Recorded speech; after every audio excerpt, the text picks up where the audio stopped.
So my latest upgrade to the Crown Vic is this Continental water hose for the top.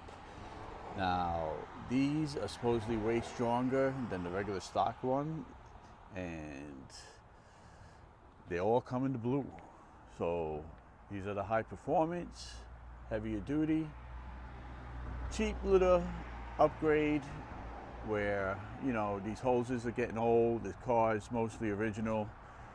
So if I could start replacing stuff to keep preventive maintenance, then that's what I'm gonna do, and that's what I did with this. Fits nice. If you could find them in stock, snatch them up.